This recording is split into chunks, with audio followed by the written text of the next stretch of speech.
all sorts of support, time, energy, resources.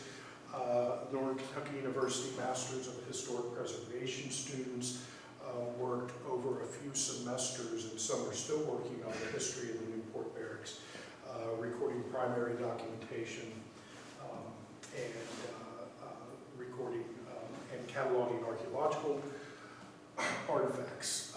Philip Mink of the Office of State Archaeology for Kentucky, they are the entity that supervises any and all archaeology and historic sites located on properties that the Commonwealth of Kentucky manages. So in this case, the city of Newport owns half of the property that the Newport Barracks is on, and therefore the Office of State Archaeology is in charge of making sure that due diligence is done and the archaeological resources are taken care of and managed properly. In this case, we'll see how they came into play. Jay Stockman, David Pollock, Lori Stahlgren of the Kentucky Archaeological Survey. This is the archaeological team who were subcontracted.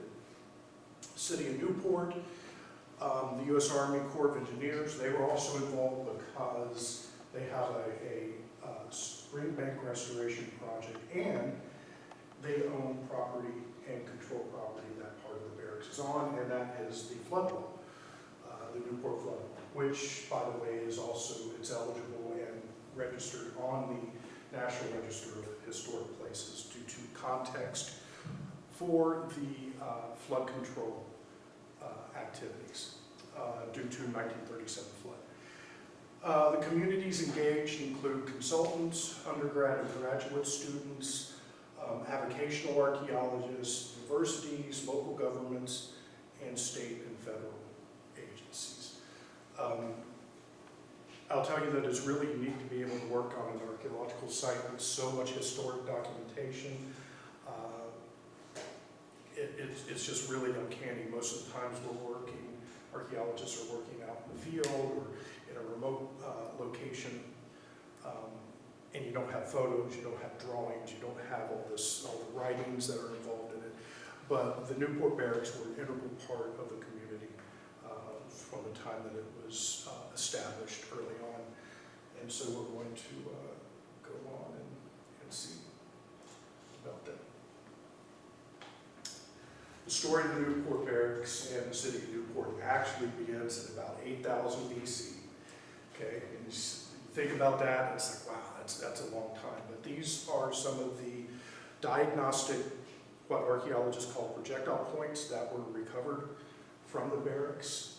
And based on our knowledge, over 150 years of doing archaeology in the eastern United States, we know that these specific types here date to about 8000 BC. Okay, so if you think about the location at the mouth of the Licking River and the Ohio rivers, in prehistory and pre-contact periods, those are major focal points for people to have camps, to meet, to stop and do all sorts of things while they're traveling up and down the river or just moving around doing their thing. Okay, so these are known as early archaic projectile points. They have specific names, but they generally date to like 8000 BC. So that's the earliest evidence, archaeological evidence we have of people here in Newport and at the location of the Newport Barracks. What else can these tell us about? Well, if you look at this one here, it's been resharpened. That thing has been reworked and reworked and reworked over and over and over. The original shape was out to here, right? But through resharpening episodes, it was reduced down to that. We can also tell where the raw material came from. This raw material here came from just below Louisville and was brought upstream. So either someone went there and got it, or that person was doing their thing, traveling around the region, and made their stone tool there and brought it up and lost it there at the barracks. So again, all the first three date to about 8000 BC. Pretty cool when you start thinking about how old that is and what types of people there. Does anyone here live in Newport? Yeah. So it's cool, right? I mean, when you think about it, it's like people have been here a lot longer than you think or have knowledge of. But when you start looking back into the past, it's a great place to live then, and, a place to live now. So regardless, there are some commonalities in human behavior, right? And that, again, good places to live or good places to live. And focal points of major rivers connecting to each other supply exactly that. We also have evidence of a village at the location of the Newport Barracks and within the city of Newport that dates to about 1300 AD. And we know this culture as the Fort Ancient culture. These were agriculturalists. They grew corn, beans, squash. Most of what we know about Eastern North American natives, they lived in circular villages like this and grew those what's known as the Three Sisters by them. And this is an artist interpretation of what quote-unquote original village of Newport may have looked like at the time. Again, circular village with a palisade to keep children in and maybe people out, other people out, right? Being located along a major highway can, especially at this time, start causing problems. And as people expand, humans kind of do things to each other. You kind of want their resources and what people have. But so these villages at this time are palisaded. But we have artifacts directly dating to this period as well from the excavations there at the barracks that we recently did. Okay, fast forward lots of years, right? The Newport Barracks were organized in 1802. This was after the closure of Fort Washington and Cincinnati. It was no longer necessary to have that fort over there. For the most part, the area was stable from hostilities with natives. So they closed the fort down, and James Taylor started pursuing to build this outpost here. Construction began in 1803 on the barracks. The order of construction for the first buildings were A, which is the arsenal, okay, B, which is the officers' quarters, and M, which is the powder magazine. Those were the first buildings that were constructed.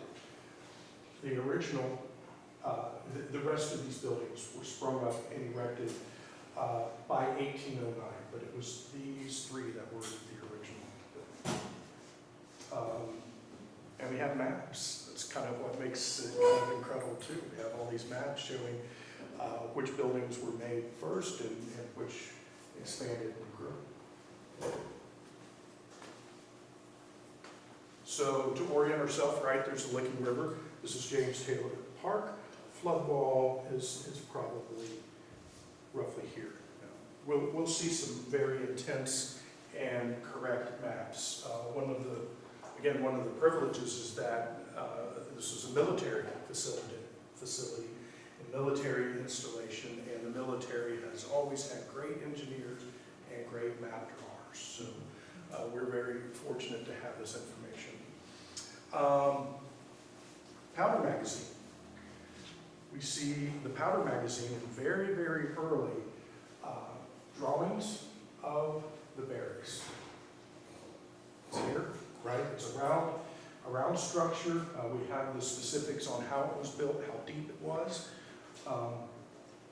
Again, we see this would be looking back from maybe this position to looking down toward the barracks, and the round powder magazine is here. Sorry if I keep moving to make you do that. This is a similar structure of a powder magazine built and drawn by Benjamin Latrobe in 1809. Everybody know the history of Benjamin Latrobe here in Cincinnati. He designed William the Taylor Mansion as well. So Latrobe Brewery, Pennsylvania. So we think that that's exactly how the original powder magazine looked at. But it's cool to see that in these early drawings and renditions from the 1820s.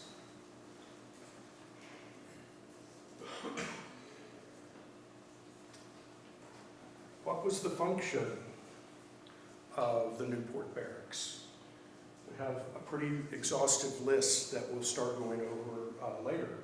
But from the initial construction until the War of 1812, the post was an important supply depot for arms, armaments, munitions, and people. Extremely important. I can't tell you how important it was for the westward expansion of the United States. It is part of the local history that is just not focused upon. It was instrumental in our ability to migrate west and have a stopping off point to supply guns, armaments, people to travel down the Mississippi and far western United States.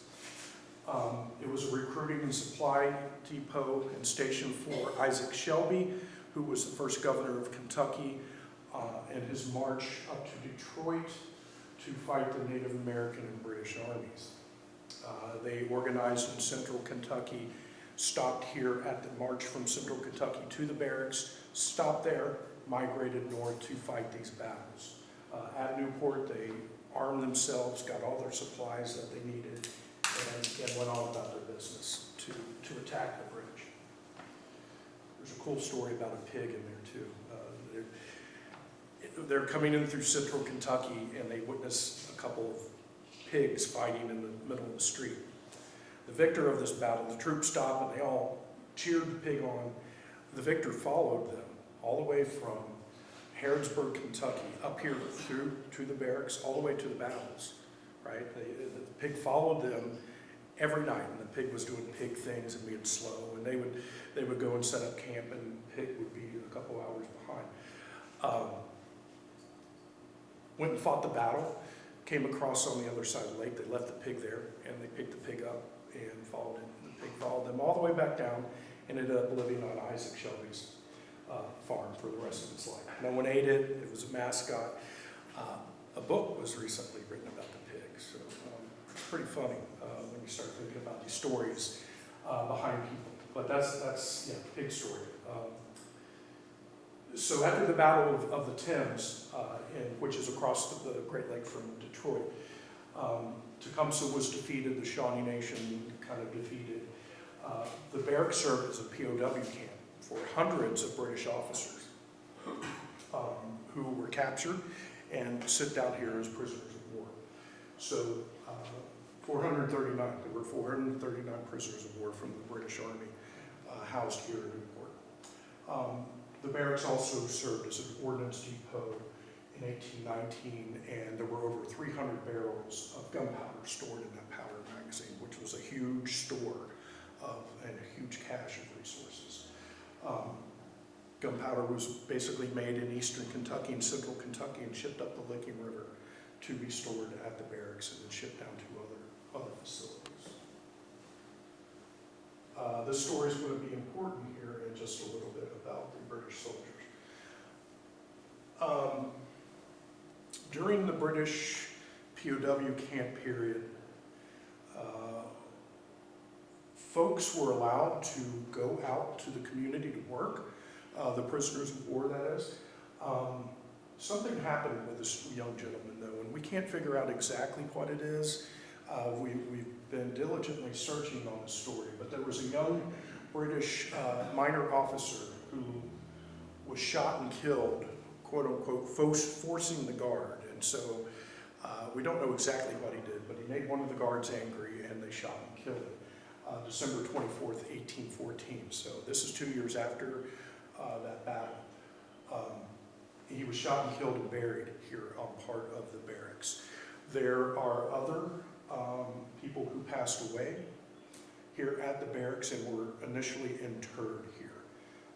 Records indicate that they were moved to Evergreen Cemetery in Southgate, but we don't have the records of where exactly they were put within the cemetery. It just states that they were moved. The location of the graves, however, were located on this old map that we ran across while doing while doing this research. Other officers, Brevet Major Watson of the 3rd Infantry passed away and was buried there. And another individual, Stephen Tibbetts, was buried there. There's some indication, we don't know the exact number, there may have been up to 4 that we know of that were documented there. Conflicting information within the record.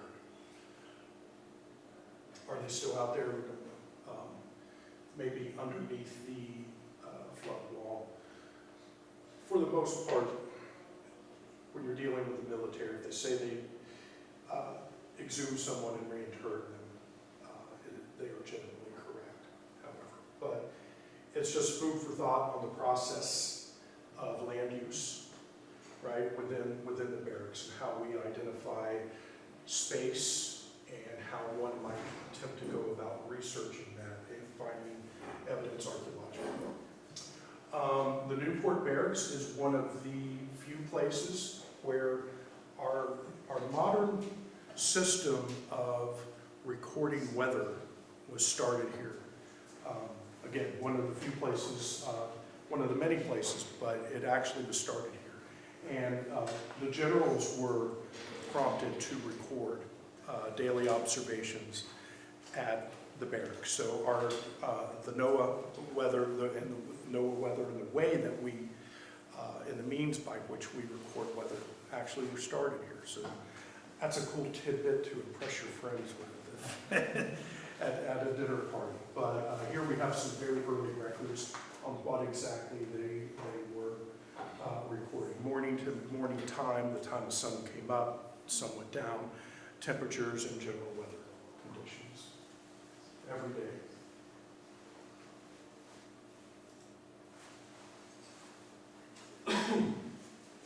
The Newport Barracks was important for the recruitment of troops, and again, as a Western post before the country expanded further to the west, but it was important for shipment of supplies. I'll say this over and over, you'll get tired of hearing me talk about it.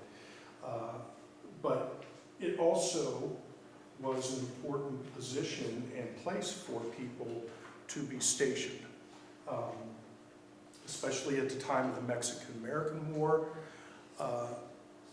all these folks who would go to fight in the American Civil War were at the barracks at some point in time or another. Bill Sherman, during the Mexican-American War, came down the Ohio River from Pittsburgh with troops and stopped at the barracks and wanted to stay. His orders demanded that he go back to Pittsburgh and do other things. Ulysses S. Grant was here, Phil Sheridan was here, and Robert E. Lee. Robert E. Lee oversaw a courts martial that was here for, he drove in, or not drove in, but he rode in on a train and oversaw the courts martial for 3 or 4 days, and then exited, went back to West Point where he was stationed. So Zebulon Pike was here at the Newport Barracks for a bit, amongst many, many other people. So it's just, again, trying to demonstrate the significance of people in American history and their connection to this military facility that was important for them.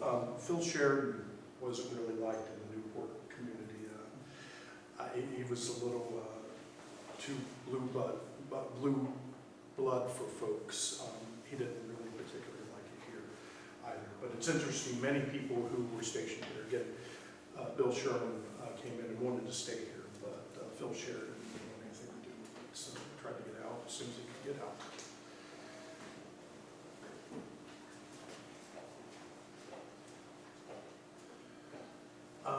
Other factoids.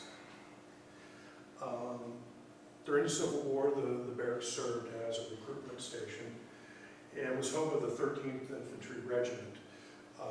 It served as a prison for POWs, deserters, political captives, many from northern Kentucky who had sympathies for the Southern cause were brought in and stationed and held there until they either signed a release stating that they were loyal to the Union or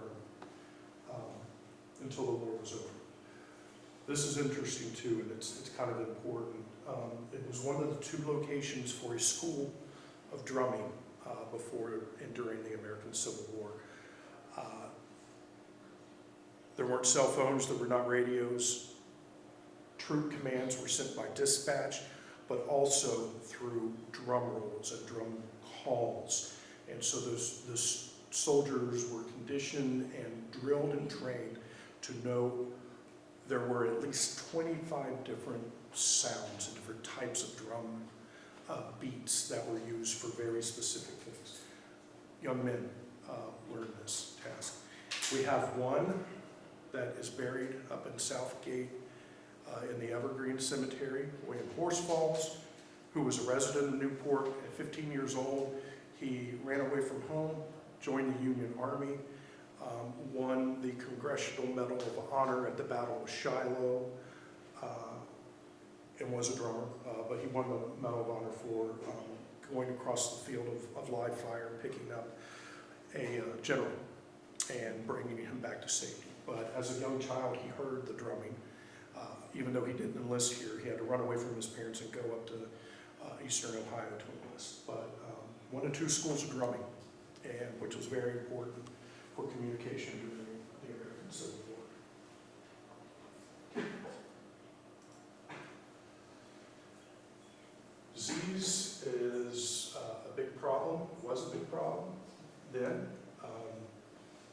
Cholera epidemic of 1849, 57 people out of 382 at the Newport Barracks died of cholera. Okay, 4% of the population in Cincinnati and Newport passed away from it. This is way before the connection with germs and water was made. By 1837, disease and desertion meant that there were only 46 recruits at the barracks. So while most of this is sunny, you know, and feel-good stuff, there is some realities of a military post. There is some realities of early life in America that exist here. And we'll see in a later slide some of that. But cholera was a big deal and a big problem for folks. Again, 2 schools of drumming. William Horsfall Medal of Honor recipient. Anyone ever been to Evergreen and seen the cemetery? His Medal of Honor is actually housed in Frankfurt. But young man, after he survived the war, he came back and orchestrated and held officer of the Grand Army of the Republic, which was a kind of like an early VFW.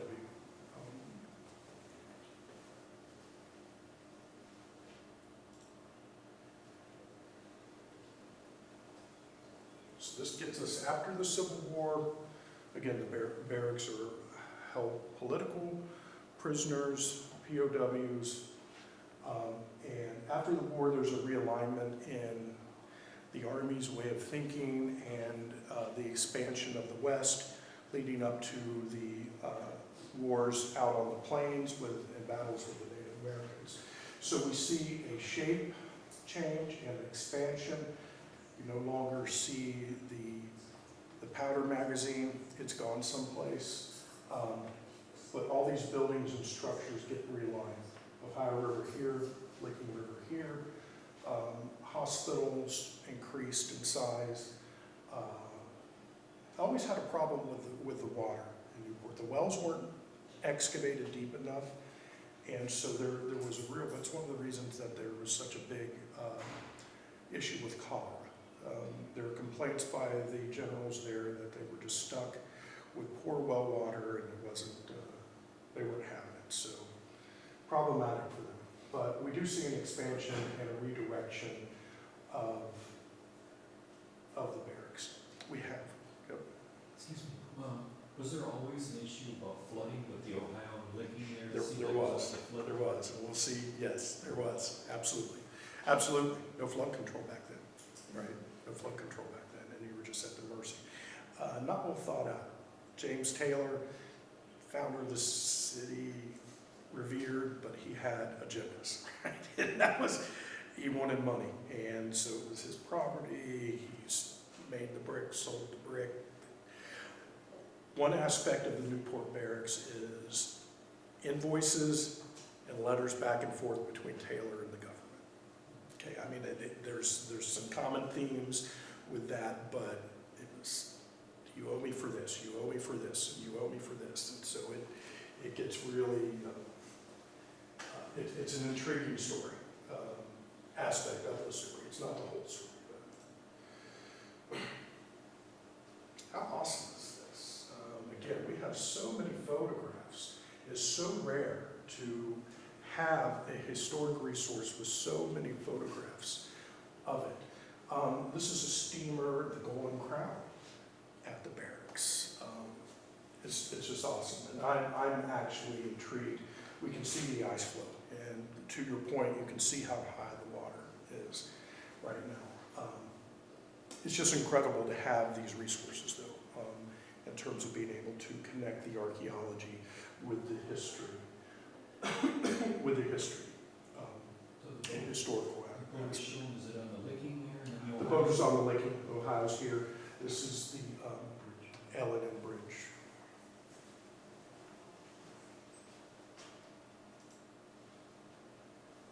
More. More boats.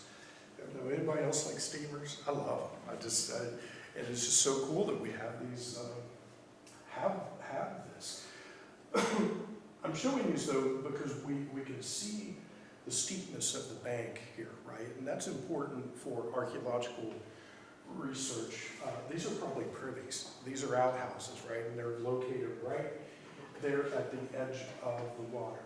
But we'll see some other photos here of how the landscape changes and how that sheer wall becomes an issue and a problem for them. They were dealing with erosion just like we're dealing with erosion. They dealt with flooding just like we deal with flooding at this location.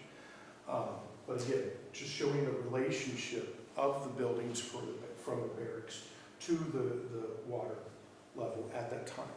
And the ships for scale. But also demonstrating how important as a stopover that was. The Bostonia was used by the government to ship supplies and troops. We also see a barge tying alongside that. This is from the area around the 5th Street Bridge, looking north into the Licking, and we see that structure there, which was the original officers' quarters at the barracks. And again, the slope, going down into the river. And all the little activity areas associated with movement of goods and services up and down the Licking. And looking at Mount Adams, there's hardly any trees up there. It's totally just deforested. And Cincinnati. Little shanty boats, people living on little structures out there. There you go, story of floods. Big problem, right? Not well thought out. They ended up solving it by moving up to Fort Thomas. But it really is important because it is one of the main causes for the demise of the barracks. Take note of the barge up there at that elevation, right? And it was grounded from flooding. When the water receded, it never went back down. But a period of 1883, 1884, 2 bad years of floods, and kind of just did the barracks in. We see the water up inside the barracks. Again, the landform where James Taylor Park now is exposed and shown there. War 1883 floods.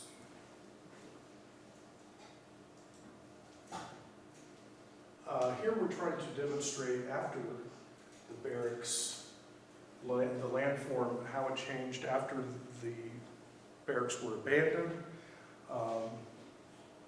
Again, constant need of repair due to flooding instigated a movement up to higher ground, and the land was purchased around Fort Thomas.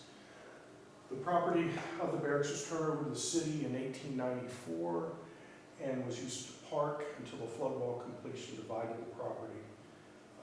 At that time, it was public housing to the east and a park to the west.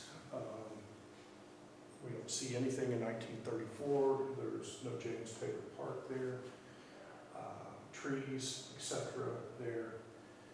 And again, this is 1953, and it's just not like it was. No. So this is an integral and important part of doing archaeology. Looking at when you have these resources, you look at them and investigate all aspects of photographs and how the landform looks now, and then base that to your archaeological evidence, which we'll see here in just a minute. Flood wall construction, this is what it looked like when they were actually building that. Lots of dirt moved in from elsewhere and just deposited on top of that. They may have flattened out the footprint a little bit, but by and large, what is underneath the flood wall was what was underneath the flood wall prior to construction. Okay, the archaeological documentation included, again, photographs, a reference to the sandboard and other historic maps, coordination with the Office of State Archaeology at the University of Kentucky, mapping and photo documentation of artifacts that were exposed on the surface. One of the things that we did was take the blueprints from the original 3 buildings that we discussed and created 3D models and had them 3D printed. We gave them to the city of Newport in a little diagram of what it looked like, the 3 original structures looked like at that time, which is pretty cool. They were happy to get it. Completion of a Kentucky State Site form, which was not done until I started asking questions. Like, everyone kept talking about the barracks, and I knew they were there from when I was a little kid and first moved up here, but no one just sat down and filled out a site form for it. And as a result, some construction happened, and probably, that could have been avoided and getting that to bid. But so I did it.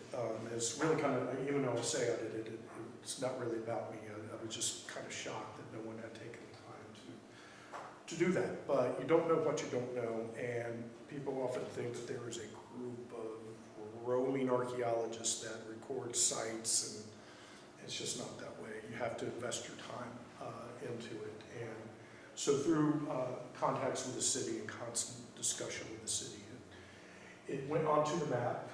Now the state has it, and it will forever be on the maps as that. Again, it's going to be, the Corps of Engineers is doing a stream bank restoration project along the Licking River, and they'll have to take the barracks into consideration and the potential effects of their project onto that resource. Completing the site form, coordination of discussions with local collectors regarding their collections from the barracks that were recovered on the east side, which is the private part of the property. You cannot, it is a felony to collect artifacts on any property managed by the state of Kentucky, whether it's city, county, whatever. You have to have an archaeological permit issued by the Office of State Archaeology, and that's how that's taken care of. Private property, if you're not dealing with human remains or cemeteries, there are no regulations in Kentucky preventing someone from collecting artifacts, with those exceptions, cemeteries or properties managed by the state or local government. part of this, we did a ground penetrating radar study, and we're going to see those results, and an interpretation and truthing of the ground penetrating radar data to see if what we were seeing with that radar is true. And we had really good results, and it's pretty exciting. This is an artifact concentration before the area was seeded. These are mid to late 1800s artifacts that were on the surface. This little pump house, I believe that's a pump house, is still out there. We can use that for a reference showing the location of them. But these artifacts are scattered all throughout here. Here's an eyeglass lens, all sorts of decorated ceramics dating to the mid to late 1800s.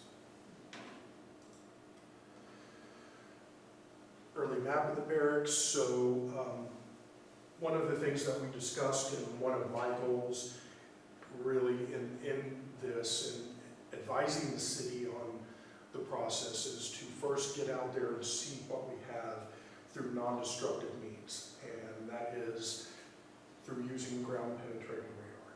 And it's literally, you can see it's like a little lawnmower, and you push it along a grid, and it takes sends waves throughout the ground, and you get a signal back, and we'll see what those look like. But it was really smart in this day and age in archaeology. We use it more and more, and it is the best practices. Let's focus. If you get results, it allows you to focus on where those results are versus going in and trying to blindly figure out where things may or may not be. So again, we're using the existing mapping, the old mapping, and correlating where we're going to look at it with that. So here is the entire area that was subjected to GPR survey, the length of James Taylor Park and the width of it. And it was allowing us to see through the concrete. Always remember that concrete and asphalt are an archaeologist's best friends, because when people come into a city and they just pour asphalt over, all they do is just grade that often, and they cover it in concrete or asphalt, and it seals the deposits, right? So all this stuff is underneath. Every parking lot that you see in the city has archaeology has archaeology underneath it. Every parking lot in Cincinnati, I excavated all that stuff over at Schmale Riverfront Park. The original city was right there underneath the parking lots, which was at the time, before it became Schmale, the parking lots for the Red Stadium, Riverfront Stadium. So it's all there. You just have to find it. So we identified 9 different signatures or anomalies through the ground penetrating radar. And this is kind of what they look like. If you've ever seen a photo of a fish finder, it just kind of looks like an arc, right? But you see these flat layers, but there's some disturbance in the ground here. The signal is recording that disturbance. You can see it on this one really, really well. This little dip, right, in the signature coming back. So we started catching them up here and had them all the way down to the south.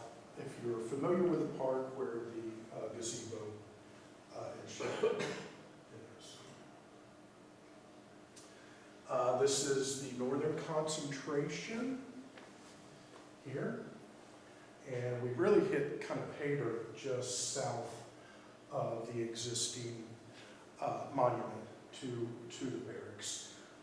Here we see what archaeologists know as a buried A horizon, and that means it's just a buried soil horizon that has become covered up through various means, but is an intact living surface, a surface or the ground which people lived on. And you can see a close-up of this anomaly, right? And so after we go through and do our archaeology, we can see and identify each one of these anomalies a little better, right? And that's what we're doing, is ground truthing. And here we have the actual archaeology. So we took a backhoe, carefully scraped everything off, and you can see the stratigraphy here.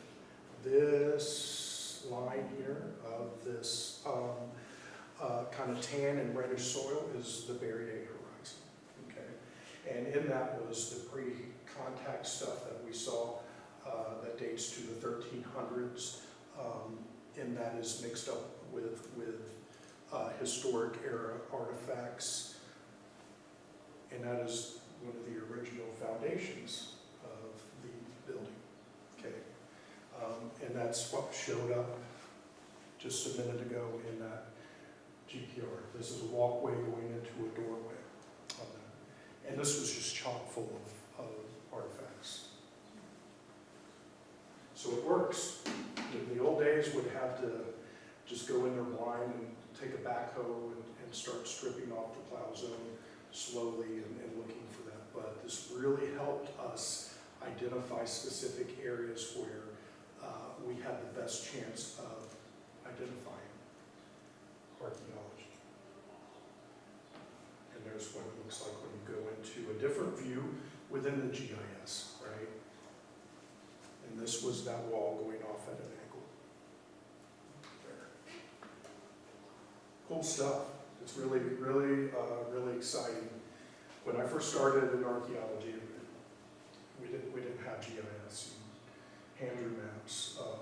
This technology existed for like fish finders, right? But it did not exist, at least for the military had it, but it wasn't accessible to everybody. So that was the foundation of that you just saw in the previous. Moving a little further south, looking at the city was awesome and allowed us to look underneath part of the parking lot. So we got to destroy part of their concrete. But here we have another wall to another building, right? And we have a big pit feature here that was chock full of stuff from the Civil War era artifacts. We actually found Civil War buttons, bullets, etc. right here and into this pit. Part of a fireplace made of brick. That's about 6 feet under the ground surface. So the barracks are still there, even though on the surface it may seem like there's nothing left. It's there, but it's buried.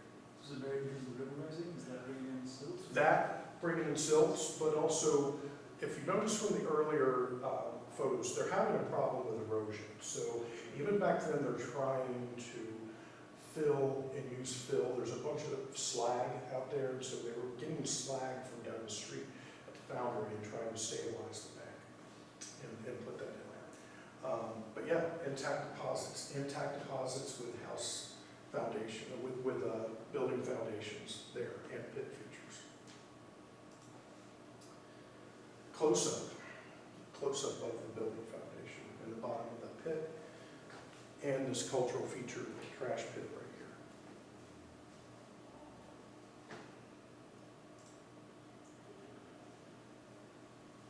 And here we see that, and there's the refuse pit, but that is the wall. That's where the sidewall is.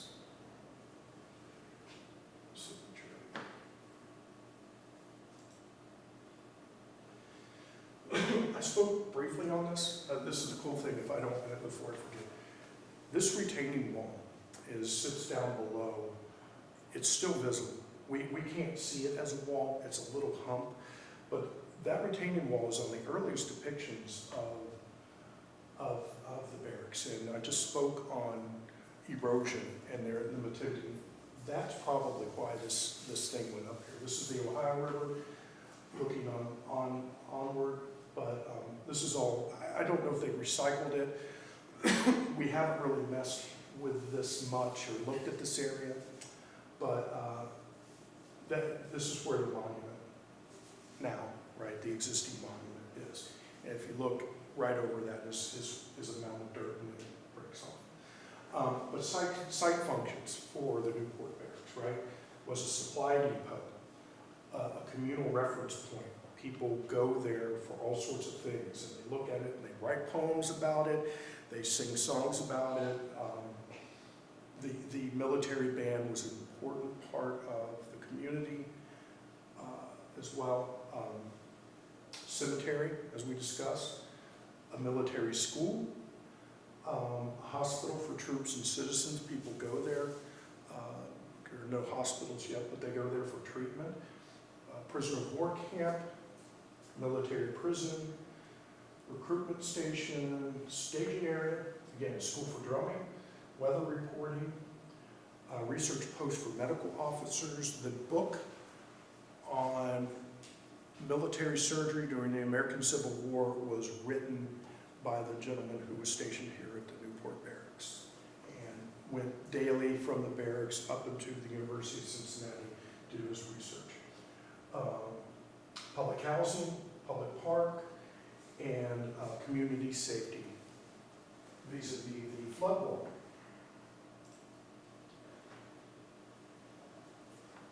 This is from the suspension bridge, looking onto the barracks from those towers. Again, we can see this has changed shape, but that retaining wall is there. There's a fence around the barracks now, back to the little shanty boats. And we can see that some of the roofs have changed.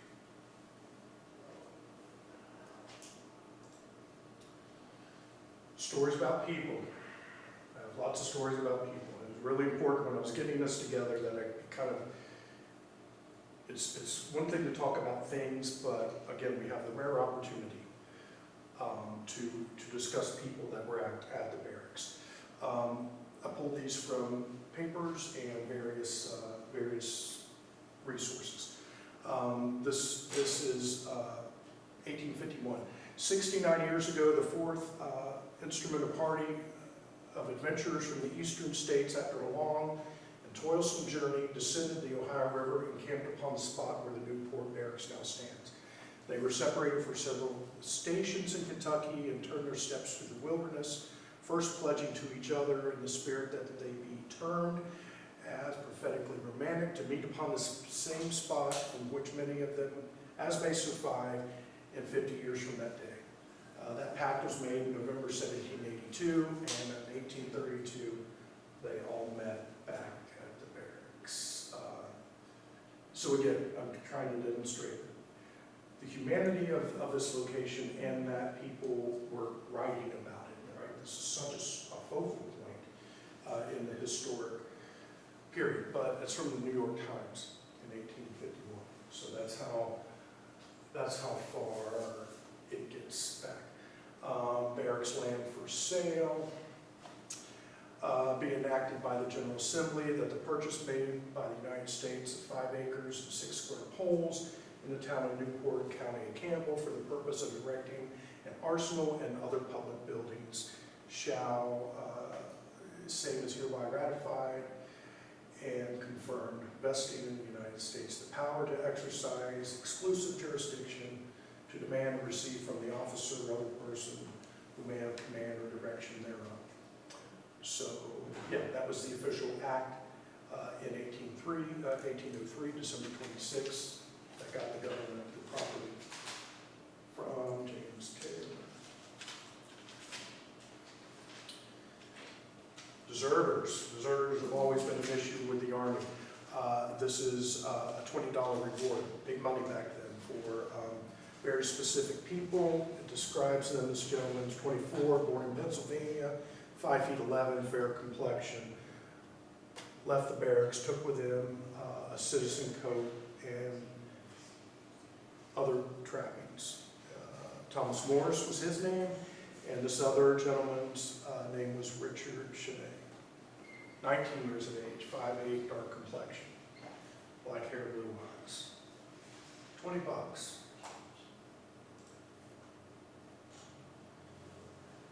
This is a funny story. So, looks like some of the militia forgot to return their firearms to the Army.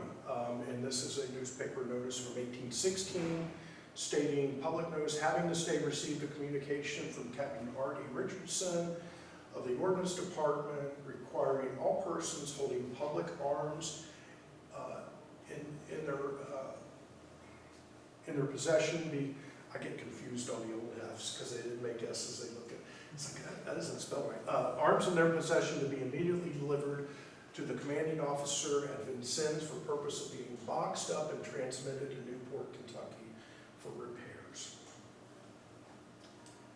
Turn into guns, you know. 1850, there is now a recruiting station, about 160 men, a smaller number than usual. It's not generally known that this is the best point in the United States for obtaining recruits, yet such is the case. Governor's Island in New York is the next best point. So this is for the Cincinnati Gazette, right? And clearly kind of they're pushing the agenda. Best troops come out of northern Kentucky and the Cincinnati area. Our folks can't be beat. So yeah, there's a twist to journalism even back then. This is good one. Some of these are just hilarious. The orderly city of Newport was thrown into excitement on Sunday by a collision between a party of 30 soldiers of the U.S. garrison in that place and a number of boys and firemen. It appears that during the week, some petty difference had arisen among some of the boys and a few soldiers. One Sunday night, about 7 o'clock, a party from the garrison made an attack with stones upon a drunken man whose screams called out the citizens. When the boys rung the fire bells, the crowd assembled fell upon the men of Uncle Sam, chased them down Bellevue Street, and drove them at the guard into the garrison. The police officers made every effort to prevent difficulty. After driving the soldiers back to the barracks, the crowd dispersed. A couple things with Army bases then and now. Liquor is a big thing, right? Not so nice, it ends up being not so nice. Also prostitution, right? And so these early activities of liquor, and too much to drink, and just misbehaving pop up in Newport early on because of the barracks and because of this. But these are just a few, right? I have more. There are a lot more stories about such incidents, citizens coming to blows. Also a time of distrust during the Civil War, and this is a commander to General Winfield Scott. Sir, I am satisfied that there are many persons about Newport, Kentucky who hold sentiments dangerous to the Union and Constitution and would, if chance offered, seize the Newport Barracks and turn the guns on this city. So we may think that we have political turmoil and stuff now, but we really don't have a civil war going on where people are just questioning everything you do and everything that happens. So there is some sentiment from folks across the, specific people across the Ohio into Kentucky about the behavior of the barracks and where its allegiance may lie.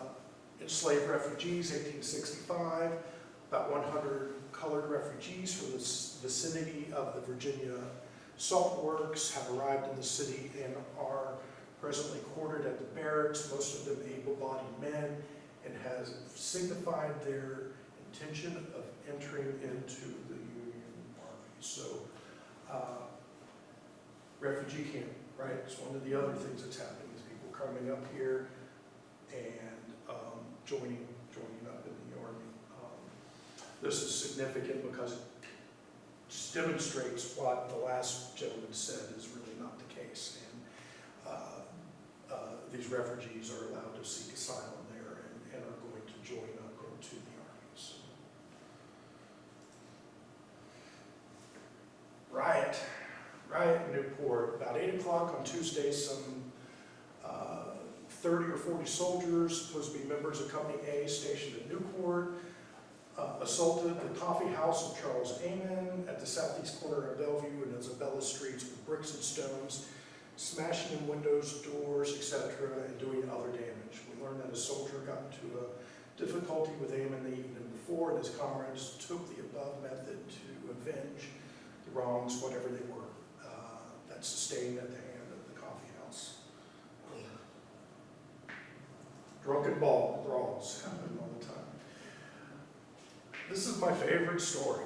I'm sorry, I'll answer, but this one's awesome. Private Hoff. There was a lively time down to Newport Barracks yesterday, shortly after noon. The soldiers had just finished dining a little while before when an unknown woman stepped up within the enclosure and asked for Private Hoff. One of the men found him in his bunk, enjoyed an after-dinner nap, and waking him up informed him that there was a party downstairs who desired to see him. Hoff jumped up, pulling on his shoes, ran down the stairs half awake. On reaching the bottom, he was confronted by the woman who asked him if his name was Hoff. He replied in the affirmative, whereupon the woman asked, "What do you know about me?" At the same moment, she drew a cowhide that she had concealed in the folds of her dress and commenced raining terrific blows upon the face and head of the private, who turned as quick as he could and got upstairs to his room, where he locked the doors. He received a terrific thumping, and his face and head were covered with welts as large as one's fingers. The blood was brought in several places. The woman then started out remarking that if Mr. Hoff had better make himself scarce around these diggings, or she would make it much warmer for him, right? I don't know why it strikes me so funny, but she went in there and she gave him what for, because he was running his mouth about her. And so it continues. Hoff is very sore over the matter and hasn't anything to say. Neither would he tell the woman's name, but it is very plain that he has gone beyond the limit of the improper use of the unknown's name, and that she desired to impress the fact upon his memory that she was able to look after her own affairs. So it's just an awesome story of empowerment and taking matters into your own hands, and showing and demonstrating the difficulties of having an army post so close to the city. When was that? 1892, so that was right at the end. That's the end of the stories. The next set of slides are going to be from artifacts recovered from a private collection from the barracks. Okay, and we'll just go through them, but it's going to tell the story of people and artifacts. This is pearlware vessel. Pearlware was popular between 1780s and the 1840s, and that is an awesome representation of a typical pearlware pattern on that. Expensive when it first came out. Redware, 1780s, 1830s, again, very early ceramic type. This was probably made in Pennsylvania and shipped down the river.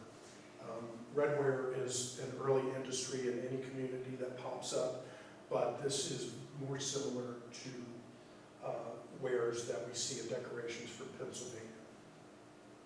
All this research on these artifacts are ongoing. Huge selection of them. POWs. We talked about POWs earlier, and the 41st Regiment of Foot, who were captured at the Battle of Thames. Here are their buttons. Here are some of their buttons, right? And so we have the historical evidence, but we have the archaeological evidence. This is the King's Crown, and this is a crossbelt buckle, and 41st. So it stands with the 41st Regiment. We have some really cool mysteries with some of this. We have other British regiments that we have no record of. Within those POWs too, I forgot to mention this, there were a number of Native Americans in there, within them. They aren't documented other than we took this number of Native captives. They were here, but we don't know what happened to them. We don't know their names. And it may be that they were recycling some things. We have some interesting artifacts that are typically carried and were traded to Native peoples there at the barracks. So those are lines of inquiry that we're looking at as well. But to me, this is really cool. So we have physical evidence and primary documentation of these people here at the barracks. Flintlock guns. Maybe this came from one of the flintlocks or one of the arms that people wanted, the Army wanted to return. Lots and lots of gun parts. That is a solid shot cannonball.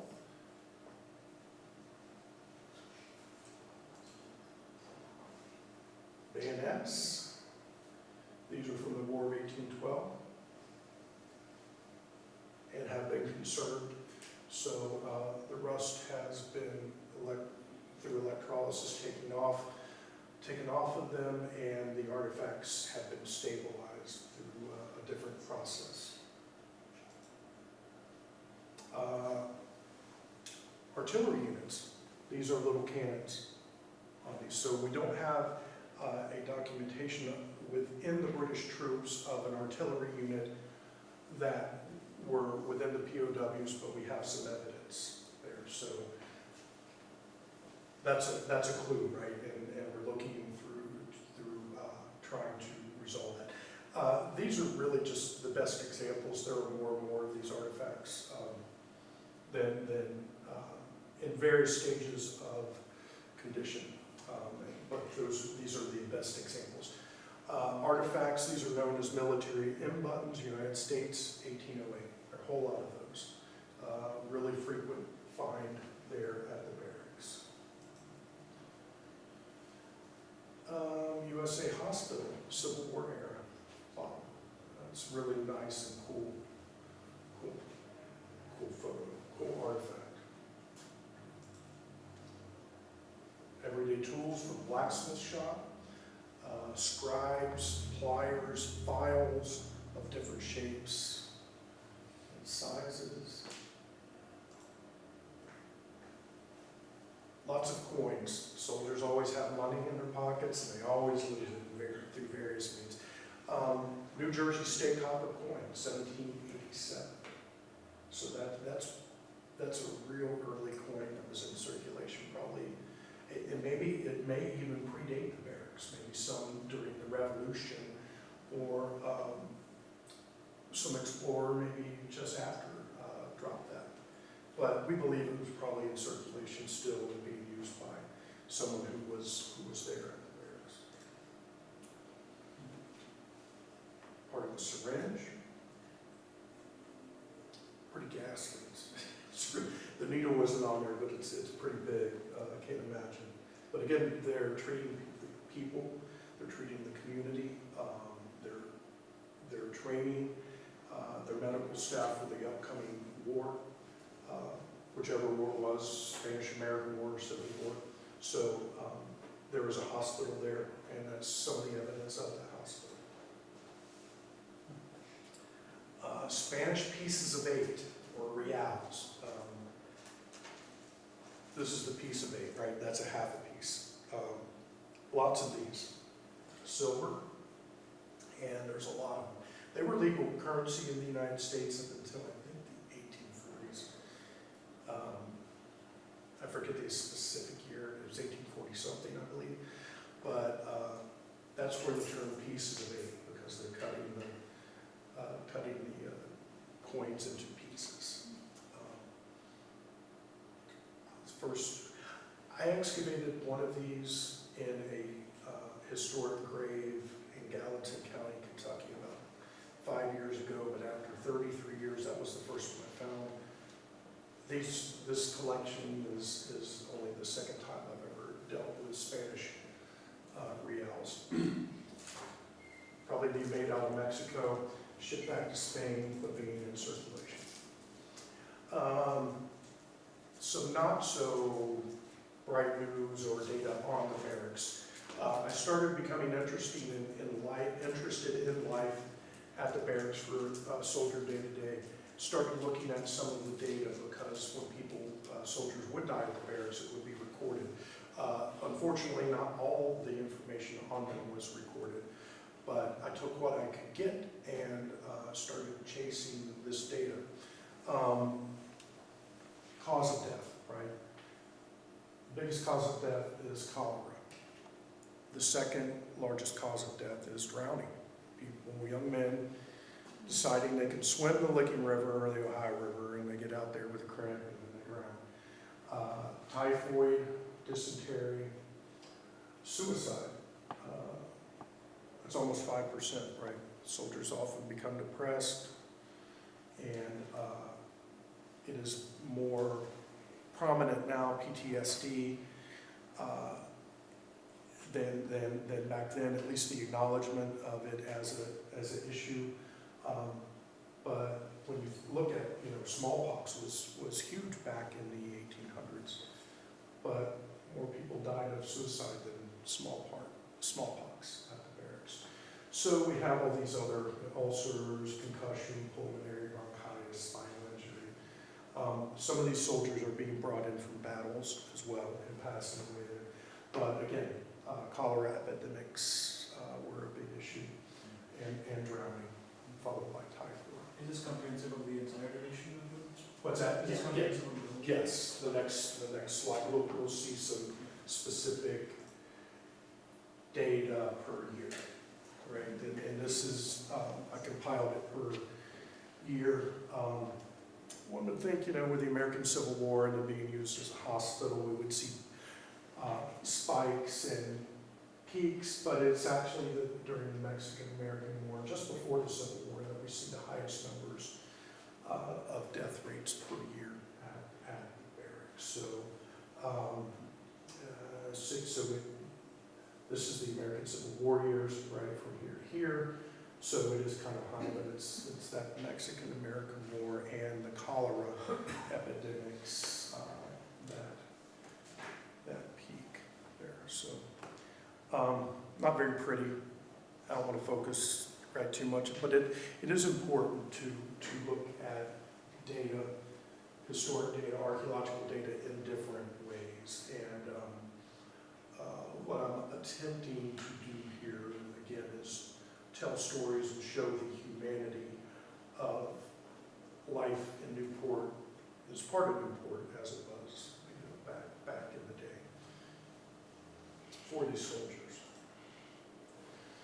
So moving forward, what's going to happen? What's happening? What are we doing with all this? This was an awesome too. I got up on the bridge and took this photo. So I couldn't get it to exactly line up, but it came pretty close. City of Newport's in the initial stages of planning redevelopment of James Taylor Park. The GPR and archaeological trenching data will help the city and state better understand and manage these resources.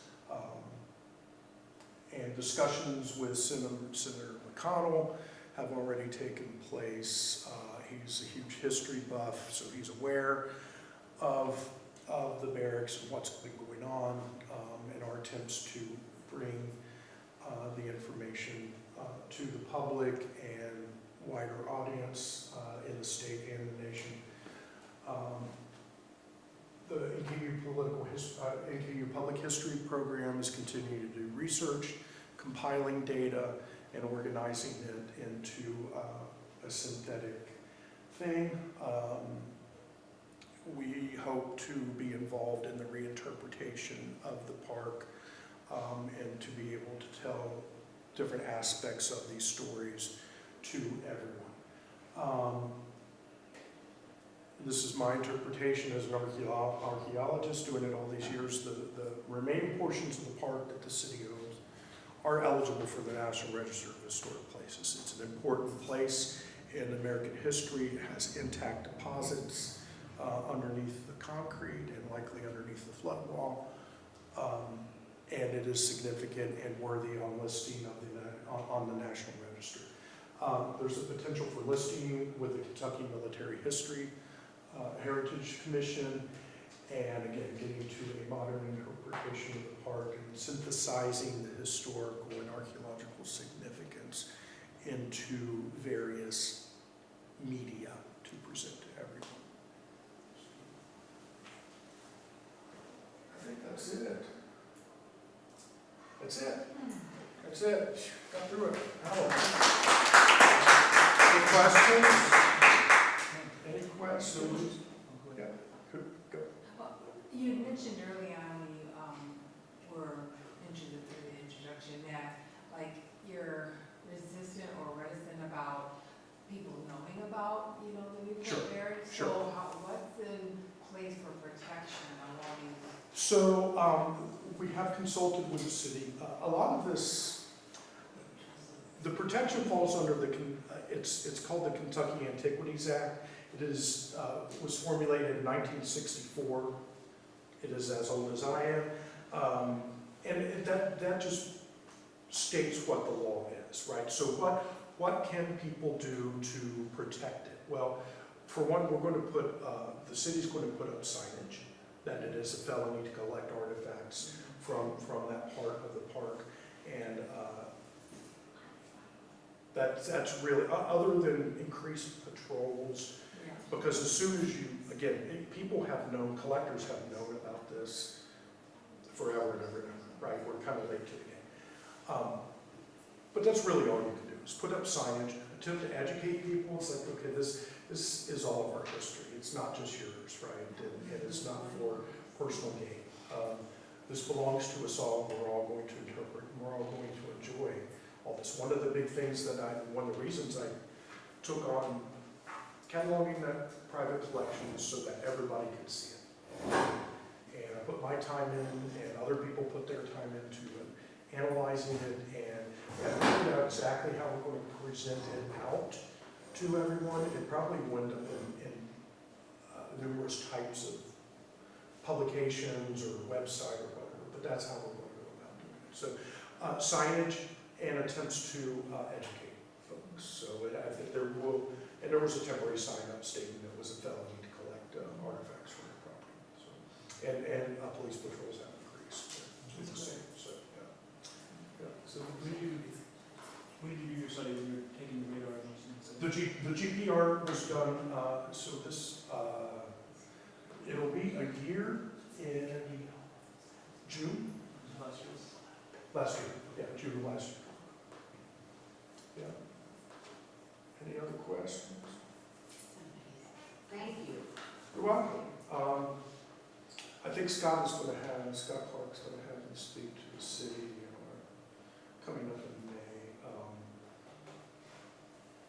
Yeah, I encourage everybody to get involved as much as you can. If we are going to attempt to, if more archaeology is done out there, I don't know what the plans are going to be.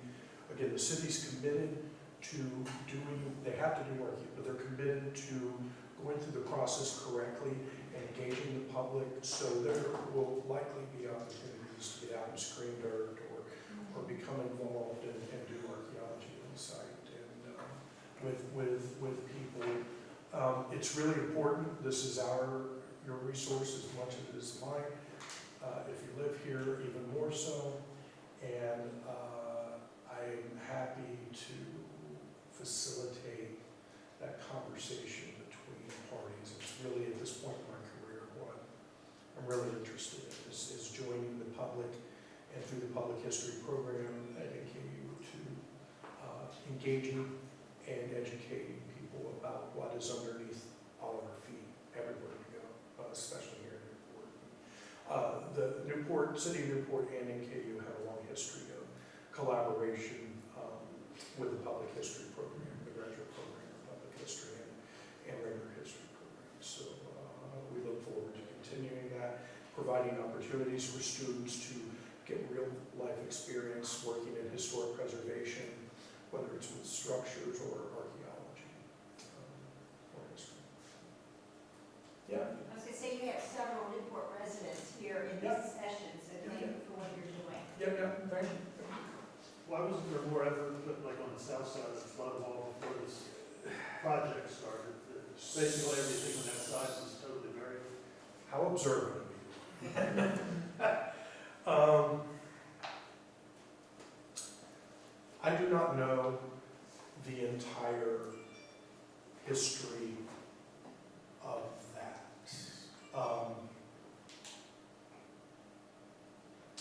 The property was purchased by a private developer, and they were aware that the site was there. But The city was aware too at that point. I can't make assumptions, right? So it is one of these gray areas in preservation law. I was speaking earlier about the Corps of Engineers, right? There is a huge permitting process that the Corps of Engineers has to go through. And it's called, it falls under what's called the Section 106 of the National Historic Preservation Act.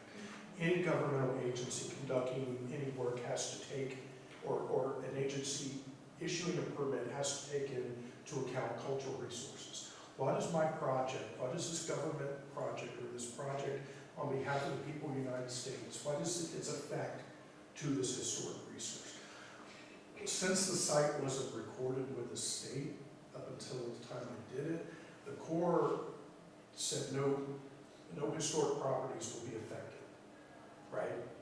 So whatever we're going to do to this stream bank isn't going to affect anything. Until I recorded that site and got put it into the database, right? So then it becomes a different thing. And the Corps now has to assess what they are going to do and how it affects that. So when you recorded it, that was after the fact? Yeah, that was after the fact, that was after that giant building started going up. I encourage you all, that's one of the loopholes throughout our nation's resources and our nation's history. And it really takes citizens becoming involved and asking questions and being involved in public meetings and public hearings about things.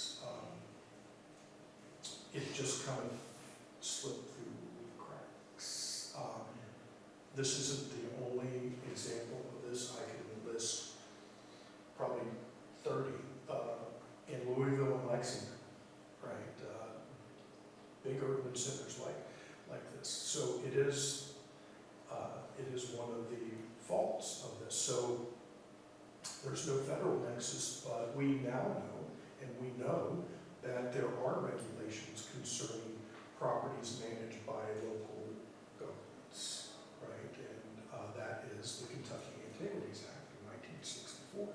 That also involves national parks or state lands, Danube National Forest, the City of Florence, City of Ludlow Park, roadways, Kentucky Transportation Cabinets, their property that they buy or getting ready to buy, all falls under the purview. So anytime archaeology is done, you have to write out what it is that you're doing, submit it to the Office of State Archaeology, and they approve, and you have to engage them and send them the results, and they're a consulting party. It happens.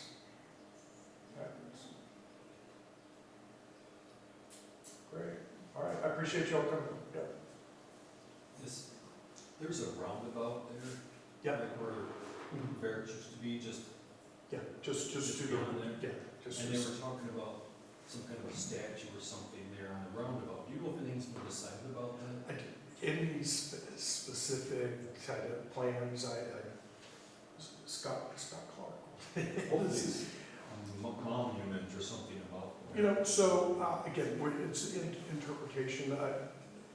We're starting from the ground and trying to educate people. The city's been very enthusiastic and cooperative. Many times people just don't know until this is probably 3 years of research by 15 graduate students, just going through the history, right? And I crammed it all in and out. There's a lot of research, right? And so I hope they put something up. And the reinterpretation of the park will include something about the city's committed and it'll happen. What exactly that looks like today, I can't tell. But it will work out. All right. Thank you. Thanks, everybody.